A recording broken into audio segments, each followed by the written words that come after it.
आज का हमारा टॉपिक है मौलिक अधिकार। फ्रांस का जो संविधान है उसमें वहाँ की जनता को कौन कौन से मौलिक अधिकार दिए गए हैं उन पे आज हम चर्चा कर रहे हैं। फ्रांस की संवैधानिक व्यवस्था और मौलिक अधिकारों पर। वास्तव में फ्रांस ही वह प्रथम देश है जिसमें 1789 की महान क्रांति के उपरांत मानव अधिकारों की प्रसिद्ध घोषणा की गई थी। इसके बाद फ्रांस में जो गणतंत्रीय संविधान अपनाए गए उन सभी में नागरिकों के मौलिक अधिकारों का संविधान की महत्वपूर्ण व्यवस्थाओं के रूप में उल्लेख किया गया। परंतु वर्तमान संविधान पंचम गणतंत्र के संविधान के निर्माताओं ने इतना ही पर्याप्त समझा कि नागरिक अधिकारों को संविधान की प्रस्तावना में प्रगणित कर दिया जाए। वर्तमान संविधान की प्रस्तावना में ये कहा गया कि फ्रांस की जनता 1789 में घोषित मानव अधिकार तथा 1946 के संविधान की प्रस्तावना में प्रगणित अधिकार व कर्तव्यों को स्वीकार करती है। इस प्रकार मानव अधिकार प्रस्तावना का अंग है, मूल संविधान का अंग नहीं।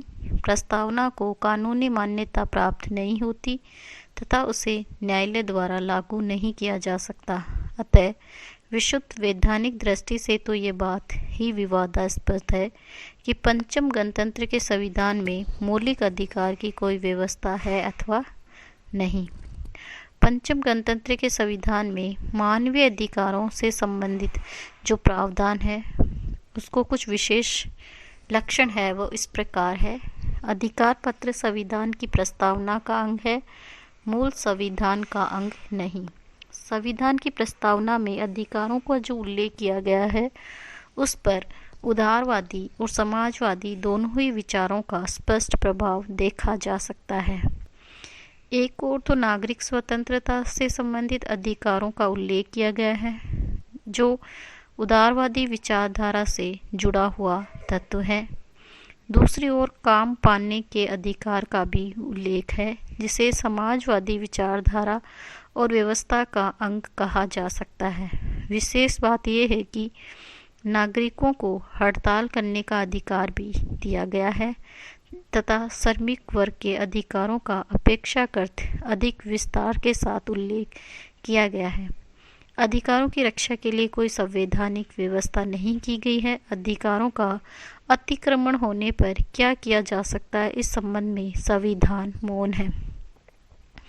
फ्रांस का संविधान अन्य देशों के नागरिकों को भी एक अधिकार प्रदान करता है और वह है विशेष स्थिति में फ्रांस में शरण प्राप्त करने का अधिकार। फ्रांस में नागरिक अधिकार। पंचम गणतंत्र के संविधान ने 1789 में घोषित तथा चतुर्थ गणतंत्र में लागू किए गए समस्त 17 अधिकारों को स्वीकार किया गया है, जिनमें से प्रमुख है स्त्रियों को पुरुषों के सम्मानी अधिकारों की गारंटी कानून द्वारा दी गई है। नागरिकों की व्यक्तिगत स्वतंत्रता उल्लेख नहीं किया जाएगा। व्यापार तथा सार्वजनिक क्षेत्र में सबको समान अवसर मिलेगा तथा किसी का शोषण न हो सकेगा। संविधान की भावना के अनुरूप समूह, संघ तथा संस्था के संगठन की स्वतंत्रता होगी। फ्रांस की राष्ट्रीय संस्कृति तथा शिक्षा की रक्षा की जाएगी तथा उनके प्रचार व प्रसार के साधन उपलब्ध कराए जाएंगे। यदि किसी अन्य देश में किसी व्यक्ति को स्वतंत्रता से संबंधित गतिविधियों के कारण सताया जाए तो फ्रांस ऐसे व्यक्तियों को फ्रांस में शरण प्राप्त करने का अधिकार देता है। प्रत्येक व्यक्ति का कर्तव्य है कि वह काम करे और उसे काम पाने का अधिकार है। किसी भी व्यक्ति को अपने काम या नौकरी में अपने जन्म, अपने मत या विश्वास के कारण कोई हानि नहीं पहुंचाई जाएगी। प्रत्येक व्यक्ति को अपने अधिकार और हितों की रक्षा का अधिकार है और उसकी रक्षा के लिए वह ट्रेड यूनियन में सम्मिलित हो सकता है। नागरिकों को हड़ताल करने का अधिकार प्राप्त है, लेकिन इस अधिकार का प्रयोग कानून की सीमाओं के भीतर रहते हुए किया जा सकता है।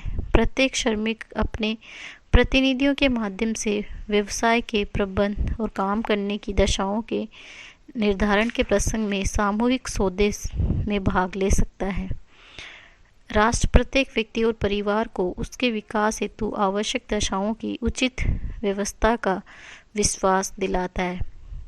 ये सभी नागरिकों को, विशेष रूप से बालकों, माताओं और बूढ़े व्यक्तियों को, उनके स्वास्थ्य की रक्षा, बौद्धिक सुरक्षा, आराम और अवकाश की गारंटी देता है। राष्ट्र सभी बालकों और प्रौढ़ शिक्षा, व्यावसायिक प्रशिक्षण और संस्कृति के समान लाभों की गारंटी प्रदान करता है।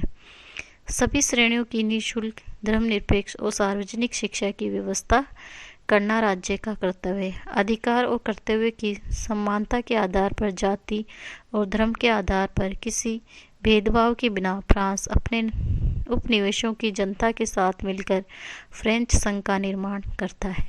अधिकारों का मूल्यांकन।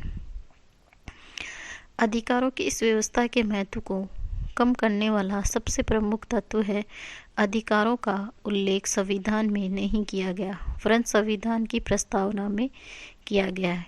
इस प्रसंग में एक महत्वपूर्ण तथ्य ये है कि प्रस्तावना संविधान के आदर्श और आकांक्षाओं को तो बतलाती है, लेकिन प्रस्तावना चाहे किसी भी देश के संविधान की हो, प्रस्तावना को कोई वैधानिक शक्ति अथवा कोई न्यायिक योग्य स्थिति प्राप्त नहीं होती।